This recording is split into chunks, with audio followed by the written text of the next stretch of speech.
Good evening, everyone. I'm Angie from Blissful Brides, and I hope you've all been well and healthy. We are currently in the midst of a circuit breaker, which all of you would know by now is in place to combat COVID-19 and prevent the further spreading of the virus. Unfortunately, this means that weddings are temporarily on hold, and our wedding show, which most of you would know as BOSE or the Blissful Outdoor Wedding Show, is also off for now. Luckily, there's technology all around us, so we are going digital. But before we have a Blissful online wedding show, here's a mini live stream series that is a masterclass, talk show, and a Q&A all in one to keep everyone entertained. Get them the help they need and connect vendors to couples because the wedding planning still goes on. Known as Weddings of Singapore, expect information, support, and a platform for open communication between vendors and couples.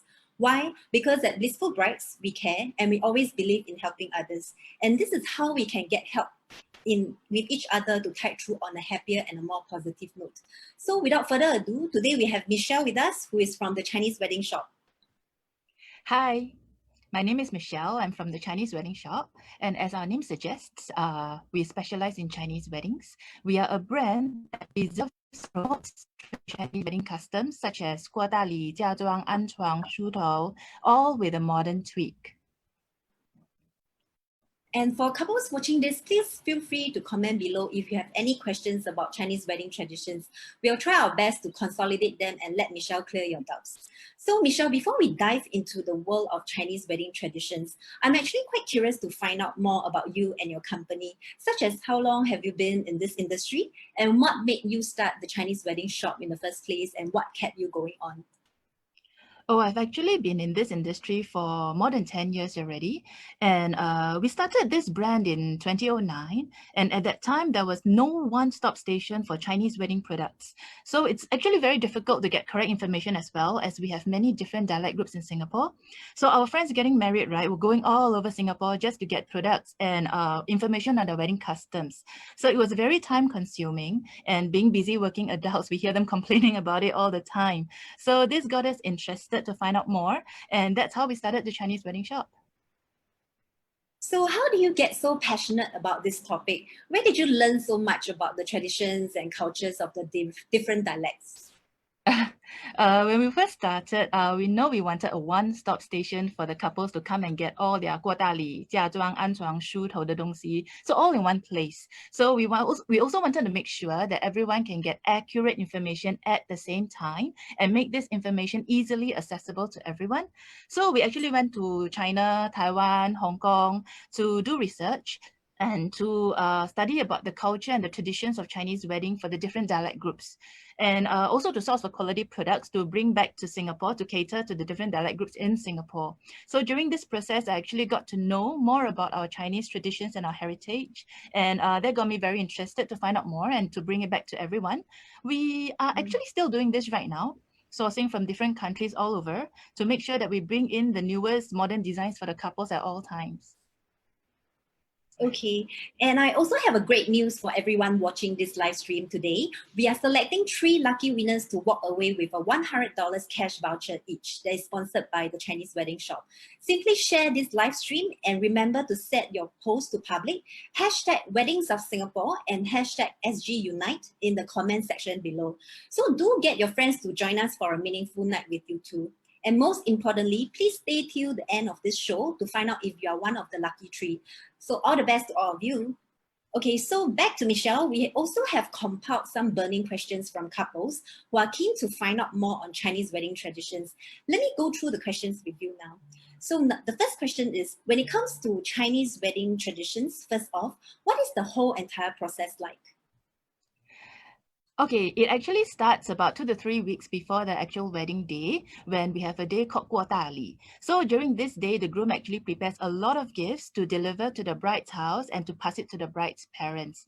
The bride's parents will actually keep some of the gifts and return some of the gifts to him, and together with their daughter's dowry, which they prepared to give to the couple. So the dowry actually represents the best blessings that a parents can have for their daughter, and this is given to the groom to bring back to his house to show his parents, and certain items are to be used on a wedding day and certain items are to be displayed in the bridal room. So about 1 week before the 过大礼, we have the bed setting. So this can be done anytime, 1 to 7 days before the wedding day. And couples will actually choose an auspicious day.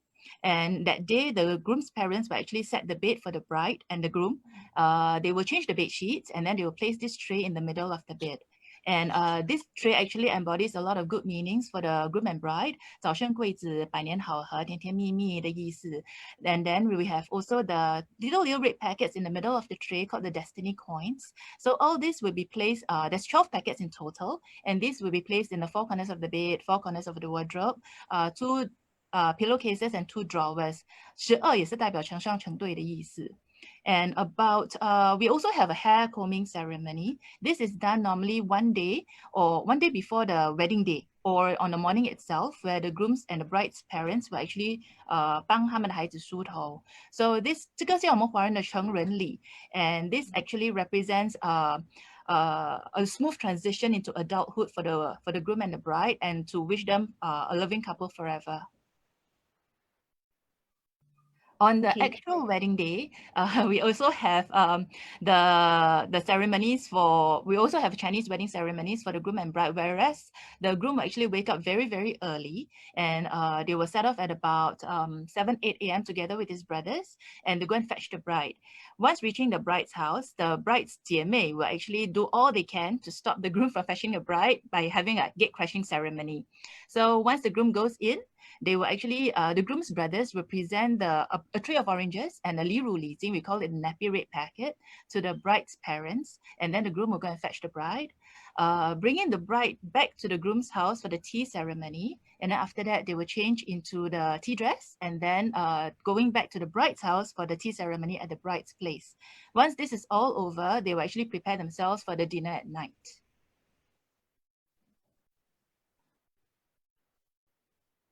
Okay, so do the process and things needed differ from dialect to dialect? Are you able to elaborate according to the different dialect groups? Oh yes, there's a lot of things that are actually different for the different dialect groups. Starting with the candles, we have got a lot of different kinds of candles for the different dialect groups. We have got a pair of dragon and a pair of phoenix candles. That's for the Hokkiens and the Teochews to use. And then we have got dragon and phoenix candles. 我们叫平角烛,平角龙凤烛. Those are for the Hainanese. And then we have the dragon and phoenix candles with the legs. 我们叫龙凤有角烛. Those are for the Cantonese and the Hakkas. So other than the candles difference, we also have food differences for the different dialect groups. So we have got mi lao ma lao for the Hokkiens, and then zi mao huang shen tang for the Teochews, and we also have long feng ping for the Cantonese. And other than these, pork leg cans are very widely used by the Hokkiens and Hainanese as well, and the Teochews as well. And we have got Cantonese and Hakkas using a lot of hai wei, and that includes some cans of abalone. So these are what they will bring over for Guo Li for the different dialect groups. There's also similarities. For example, we have got the box of grains being used by all dialect groups. These are actually the grains being used for the tea ceremony, for the tea ceremony on the wedding day itself. So the groom will bring over 2 boxes, and then the bride side will keep 1 box and return 1 box to the groom. So both sides will have the grains for the tea ceremony for the wedding day. And then we also have dowry items, which are the same across all dialect groups, because these are actually gifts from the bride's parents to the bride and the groom. So they don't, there's no differentiation between dialect groups for these. So all these are the same, and then these are given to the couple on the Guo Li day, and the groom will bring it back to his house. And certain items are used on the wedding day itself. So these, there's no differences. Yeah. Okay, so whose dialect should they follow? Is it from the groom's side or the bride's? Okay, this really depends. This is a very common question. I've seen on Facebook Live a lot of people asking this question as well. Okay, it really depends on the situation. So for example, if you're preparing the food items, the gifts for the bride's parents, you actually prepare them in the bride's parents' dialect groups. This is to show sincerity to the bride's to the parents that are going to marry their daughter, right? So it's also to respect them. So all these are being prepared in their dialect group, whereas things being used on the wedding day itself, you'll be preparing them in the groom's dialect groups. So like the candles are being used on the wedding day, so these will be in the groom's dialect groups. Actually, for couples, hearing this for the first time, it's very, very confusing for them. So what we suggest is you contact us directly with your individual dialect groups, and then we will actually, from there, we will actually advise better according to your own dialect groups, so as not to confuse everybody. Yeah. Okay. And I usually see guides on the usual dialects like Cantonese, Hokkien, Teochew, and Hainanese. Where should I go for help if I belong to the Hakka, Fuzhou, Hinghua, or the other less common dialect groups? Okay. Due to time constraints, right? Same thing. It's very difficult for us to delve deeper into every single dialect group and also the less common ones. So for those who are interested to find out more, maybe you can contact us directly. You can actually email us. You can Facebook PM us. You can IG DM us. You can also WhatsApp us. And right now, because of COVID, we actually do a lot of Zoom sessions with couples and their parents who might be interested to find out more. And they are all in different homes during this difficult time. So to answer any questions that all of them have, we actually set up Zoom meeting sessions with them. So if you're interested in this, do contact us, and then we will set up one with you and your parents as well. Okay, that's great. If the bride's family asks for tables during the wedding, is that part of the betrothal gift money from the guotali? Actually, this is separate. So basically, the bride's parents can ask for the dowry money. We call it the pinjing. And then they can also ask for the number of tables to cater to all their relatives and friends. And they can also request for the type of items to bring over to the bride's house. So all these things are actually separate, and they can request for them on top of one another. Okay. And must they follow the traditions exactly and still use things like the suckling pig, the traditional wedding pastries, or a new bed for anchuang, or even go for 4点睛? Okay, let's go one by one. The suckling pig. Suckling pig is actually a very, very, very old tradition, and it actually represents Huanghua Guinü. It's still very important in modern times, actually, and especially to the Cantonese. And we also have Hakkas and Hainanese sharing this tradition as well. So if either side is Cantonese, it is almost 100% that you need a suckling pig, and you actually bring it over on the wedding day, and回门的时候带过去. So even nowadays, this is a very important tradition, especially for the Cantonese. And then we have the traditional wedding cakes. Okay, a lot of modern cakes are being used now, just that traditional wedding cakes are actually a lot more convenient because they don't have to be refrigerated. So these cakes are to be given to the relatives. So you can imagine there's 10, 20, 30 boxes required. So if you use modern cakes, a lot of them use fresh cream, and these can only last for about 2 hours in the hot weather without refrigeration. So if you're confident of sending out the cakes all over Singapore in 2 hours, yes, you can use the fresh cream cakes. But if not, do take a look at the traditional ones. And we also have modern cupcakes and cookies as well. And we use buttercream, which can last for 24 hours without refrigeration. So you can actually get the buttercream ones from us. It's premium buttercream, and it actually tastes very nice. So you will have about 1 day to distribute the cakes, and it can be kept in the fridge, and your relatives will have about 2 or 3 days to consume the cakes after refrigeration. And then next one will be, new bed. Okay. It is very common in Singapore for the couples to get married before their new house arrives. And so they are each still staying in their parents' house, or they will move in to either the groom's or the bride's house. So normally in Singapore, it takes about 3-4 years for the flats to arrive. And during this period of time, a lot of couples don't want to change their beds. So understandable, they want everything new for their new house. So nowadays, it's okay not to change into a new bed, but at the very least, very minimally get new bed sheets. Because that's for the bed setting, and it's also very important to set up a bridal room. Some couples don't even shift into one house. So they stay with their parents' house, some at the groom's house on the weekends, and then some with the bride's house on the weekdays, depending on where they are working. So this is very common as well. But at least set one bridal room, either at the groom's house or at the bride's house. And this is where you will do the bed setting and display your wedding items. So this is actually very important. And then the last one is, 4点睛. 4点睛 actually represents the 4 corners of a roof. And by giving it to the bride, the groom is actually telling her that you will be forever be provided with a roof over your head for the rest of your life, and you will be taken care of by the groom for the rest of your life. And this is actually a promise from the groom to the bride. So gold items are definitely required, whether it's 四点金 or not depends on your dialect group. Different dialect groups will use different gold items, but gold items is actually a must during Guodali. Yes. Okay, and speaking of 四点金, so you mentioned is a must for every dialect, right? But there's a hearsay that it is strictly a Cantonese customary item. So is it true? Okay, 四点金 is actually traditionally a Teochew gift. Different dialect groups actually have their own gold. For Cantonese, have their longfengzuo, or a pair of gold longfeng, gold dragon and phoenix bangles, and then Hokkiens will have a pair of gold bangles. So different dialect groups will bring over the different gold items to the bride during Guodali. But nowadays, 四点金 is very popular in Singapore, maybe because of the very good meanings it embodies, being the roof over the head and being taken care of. So when a couple steps into a gold jewelry shop to shop for the gold, the jewelers tend to push the 四点金. So maybe that's why a lot of people think that 四点金 is representative of all the gold that they're supposed to bring over during Guodali. Okay, and is there a specific order for serving tea during the tea ceremony? Can they hold it separately for both sides of the family, or must they come together for one ceremony? Okay. Nowadays, it's actually quite common for the couples to hold it together in one place, but traditionally, it's actually held in two different places. So the groom's side will have the tea ceremony in the groom's house, and then the bride's side will have the tea ceremony in the bride's house.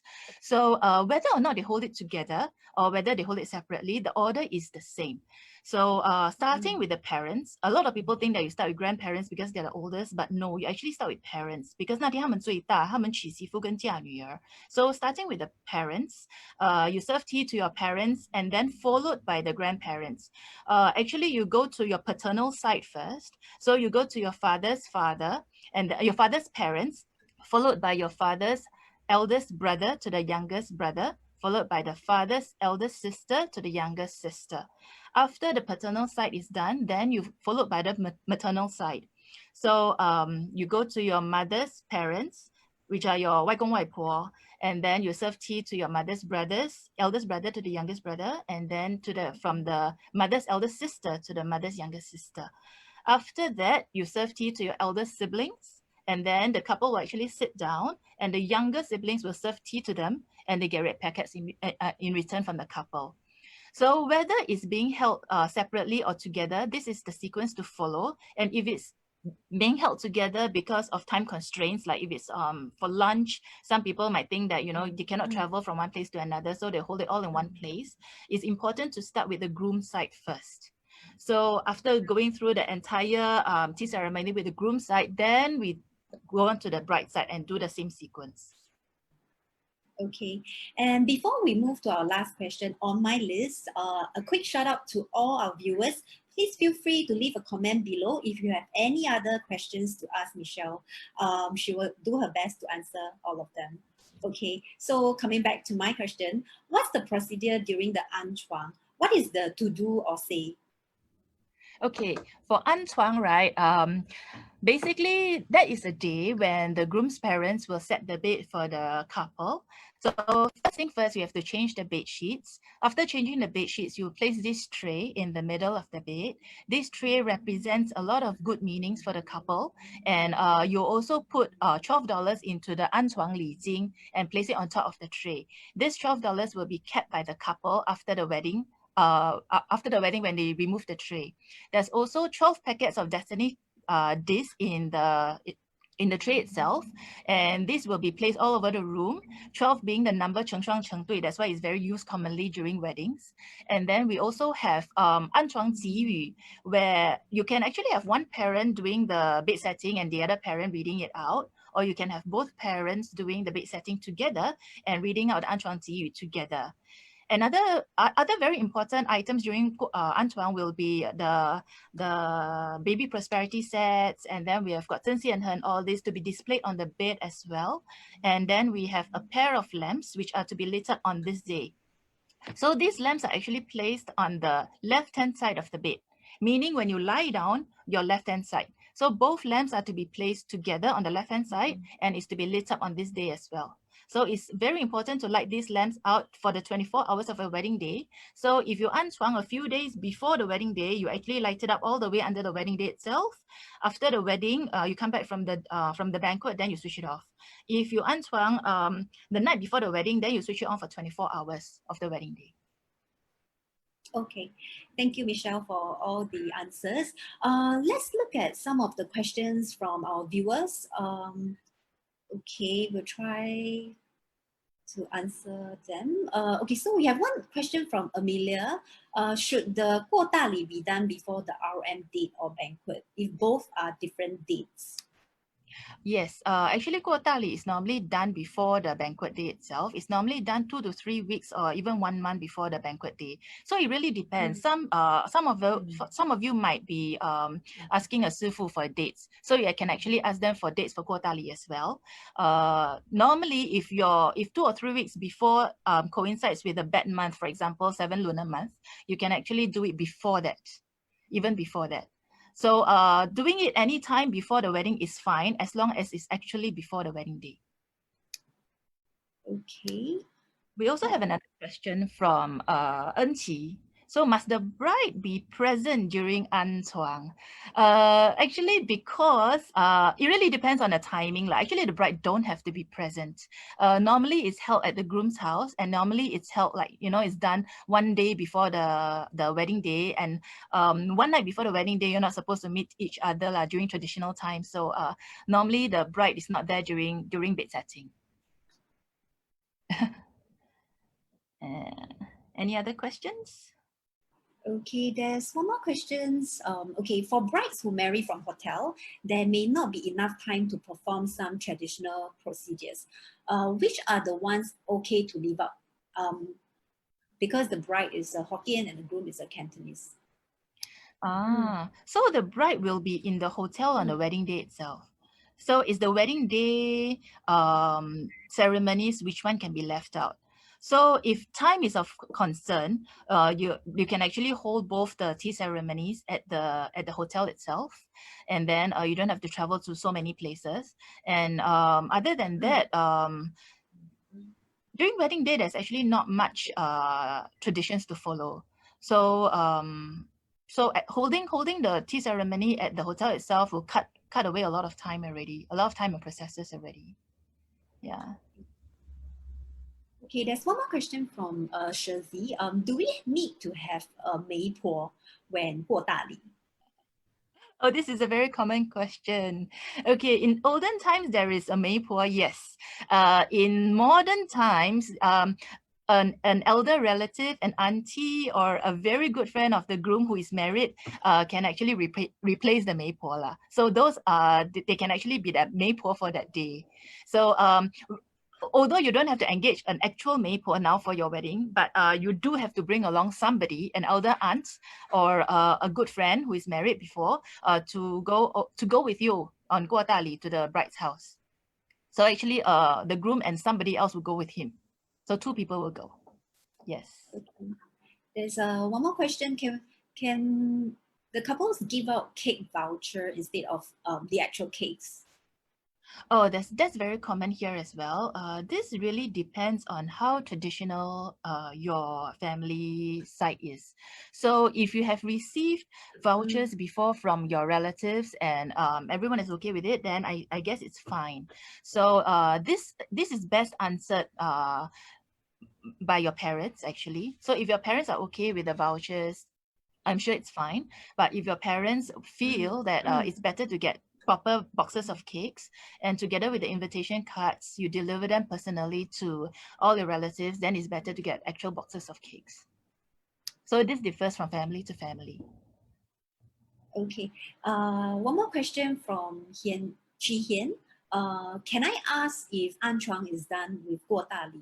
For example, 2 to 3 weeks before the actual wedding day, does it mean that we have to leave the lamp on for 2 to 3 weeks until the banquet finished? is fitting in Right. We also have this this question very commonly.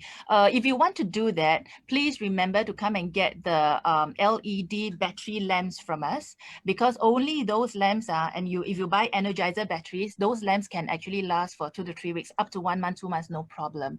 But if you use the normal lamps, the electrical socket lamps, those will most likely blow. So we don't recommend you do that for those. You just place the lamps on the bedside, and then you switch them on the night before the wedding. So you switch them on for 24 hours of the wedding day. That's most important. Okay, and there's one question from Justin. Who should set up the bed setting? Okay, there's a lot of different people who can do the bed setting for you. Most commonly done by the groom's parents if the bridal room is in the groom's house, or the bride's parents if the bridal room is in a bride's house. You can also invite 一对好命人来帮你安床. So the 好命人 can be an uncle or aunt. 好命人 meaning 一对好命夫妻 meaning 三代同堂，就是说他们的父母还健在 ，then they are married to each other and then they have kids below. So 三代同堂的 meaning meaning 他们就是好命的意思。So you can invite them to come and do the bed setting for you, and in doing so, you also must give them red packets. But if it's your own parents doing the bed setting, then you don't have to give your own parents red packets. Okay, and one more question from Candy. We already got our flat and we are already staying in. So do we anchuang at our new flat or at our parents' house, as we will be at our parents' house on the actual wedding day? Okay, you actually anchuang in your new flat. So you anchuang in the room that you're going to stay in after the wedding. So that will be the room in the new flat. Okay. Okay, and one question from Min Shan. Must the maypole be a married female, or can one of the groomsmen take that role? Oh, the maypole. Groomsman is actually, it can be a guy. No problem. We suggest that it's somebody who's married, so that he roughly can get the groom through the entire process lah. So other than that, it's fine. 好朋友也是可以的。Okay. Okay, another question from En Qi. Can the maypole be a different person, meaning when Jing Cha at wife and groom side, then maypole helping with the Jing Cha saying good words? 敬茶 saying good words 的媒婆哈。So yes, 这种媒婆可能要请耶。Because a lot of people probably don't know how to say the good words，好像喝一杯媳妇茶，幸福到永远 the kind of thing. So there's a lot of different ways to say, and only the maypores will actually know how to say it. So if you want this kind of maypore, you probably have to engage the professional ones. And professional ones will actually follow you throughout the entire wedding process.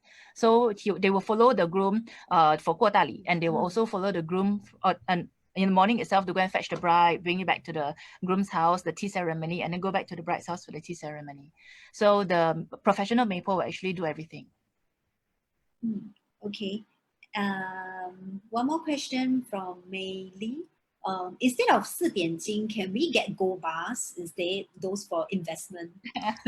Wow, actually, that's very nice, leh. Of course you can. Okay, 四点金 has the meaning of being of a roof over the head, and actually using yellow gold has its own meaning as well. Yellow gold actually appreciates over time, so it acts as a very good form of savings for the family and acts as a very good safety net and a buffer. So that's why yellow gold is actually preferred over white gold, and for the price appreciation. So having gold bars, of course, has the same meaning as that. So the gold bars is good. Yes, you can. Okay. And if the bridal room for anchuang will be at the groom's house, is it that the groom is not supposed to sleep on the bed after anchuang? Yes. So what happens is after you set the bed, not only can you not sleep in it, nobody is supposed to even touch the bed. After the bed is set and before the couple is married. So that's why a lot of people say 安了床快点锁门，就锁门。所以so after you set the bed, right, you have to prepare another maybe mattress on the floor or sleep in another room for that one night. So we suggest setting the bed actually the night before the wedding. So you only sleep on tilam for about one night. Yeah. Okay. Okay. One more question from Candy. So, Anchuang, after wedding day, if I have a new flat, so no need to be before the wedding day itself. Anchuang, sorry again, Anchuang, After wedding day, after wedding day. if she has a new flat, so no need to Anchuang be before after. wedding day. Hmm. Oh, okay, understand. What happened is a lot of couples will prefer to anchuang in their new flat, and they only get the flat after their wedding. So a lot of them don't want to set the bed now, and then they set the bed when the new flat comes. Actually, bed setting can be done multiple times throughout your life. The first time being the time when you get married. So we still suggest doing your bridal room in either one of the groom's or the bride's house. Do your bed setting, and then after that, when you shift to your new house with your new bed, you do the bed setting again. So whenever you shift house or whenever you buy new bed, you can actually anchuang. Yeah. Okay. Okay. One more question from Kelly. Do we need kids to jump on the bed during Anchuang? Oh yes, this is very, very popular. So this kids jumping on the bed can be done several on different timings. One is when you set the bed. So if you set the bed you know, the night before the wedding at 11 p.m. It's very hard to get kids because they might be all asleep at that time. So what you can do is if you can't get kids to stay up so late, you can actually get them to jump on the wedding day itself. So on the wedding day itself, when the groom brings the bride into the house, they will actually go into their bridal room and they will lift this the bed setting tray from their bed. That's when the kids can actually jump on the bed or roll on the bed, and then they will actually give a red packet to the kids then. So the wedding day itself is easier to find kids to jump on the bed. So you don't necessarily have to go sourcing for them during anchuang. So wedding day itself 也是可以的。Okay. And there's one question from Valerie.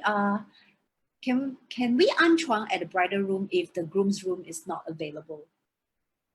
Can we anchuang on the bridal room if the groom's room is not available? At the bride's room. Oh, yeah, it's fine. You can either anchuang on either, you know, just bride's house or the groom's house is fine. So as long as you set a bridal room, yeah, it's just symbolic. So it's fine. No problem. Okay. And from Shazi, is it a must to have a baby boy to jump on the bed during Anchuang? Right. Traditionally 是用 baby boy 啦. Yeah, 要童男. So yes, it must be a boy. Yeah, it doesn't have to be a baby, but 要童男 哦. So 越小越好啦. Yeah. Okay.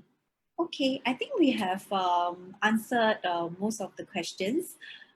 If you have any more questions for Michelle, please feel free to contact her also. I'm sure Michelle will be glad to share with you about all her information. And thank you, Michelle, for answering all these questions. And I believe that you have prepared some promotions for all our audiences today. So, Michelle, do you want to share with us what are your special deals that you have prepared? Oh, okay. We have $50 cash voucher. This is the first time we are doing this actually, because it's also the first time we're doing a Facebook Live. So we have prepared $50 cash vouchers to be sold at only $38. But this is no minimum purchase to be required. You can use this at our shops when we reopen after COVID. So it's limited to 2 vouchers per pax, and the vouchers are actually valid all the way till 31st December 2021. Yeah, so you don't have to worry about the validity. It's all the way until the end of next year. So only limited to 2 vouchers per pax. So these are our outlet locations. It's all closed now because of COVID, but we are all reopened on 2nd of June. Of course, tentatively subject to COVID being extended, but I don't think we will extend already. So because the numbers are going down every single day. So yeah, you can actually use them in any of our outlets. Okay, I think we have one audience from the ground. She has been asking a few questions. Okay, so Serena is asking, is it true that for hair combing ceremony, bride's parents both have to be around, then it's possible? Right. Okay. We suggest that you need a pair of yeah, both parents to comb the hair for you. If both parents can't be around, maybe you can request for uncle auntie. 一对好命人来帮你梳头. So a couple has to 帮你梳头啦. That's Okay. Okay. And regarding the anchuang, so even the groom cannot touch the bed after the anchuang is being done. yes. The bed is not to be touched after the anthem Okay, is not at done. all. Okay. Okay, great. So thank you, Michelle. Thank you so much. But of course, if all of you still have any questions, you can still post the questions to Michelle. She'll be more than happy to share with you the answers. Okay, and if you wish to have a deeper understanding on the Chinese wedding traditions, you can head over to our website at blissfulbrides.sg to retrieve the necessary information. To make it a breeze for you, we have also compiled e-booklets with information on the 4 main dialect groups for your reference. All right, thank you everyone for all your questions. That is all we have for today. We hope that you have a clearer understanding on the traditions and know what's needed more clearly now. But if you still have any questions, yes, you can still contact Michelle through the various ways that she has shared with you earlier. And Michelle, thank you so much for coming on Weddings of Singapore today and sharing with all of us about your passion and your knowledge. Thank you. Thank you for having us. It's a pleasure. Okay. Thank you so much. And thank you for tuning in. If you wish to see more of Weddings of Singapore, please like and share this video with your friends and family, and we'll be back with more helpful and educational contents. And do also check out in the comment section below to find out if you are one of the 3 lucky winners for the day. And thanks everyone. In the meantime, stay safe and healthy. See you again soon. Bye. Bye.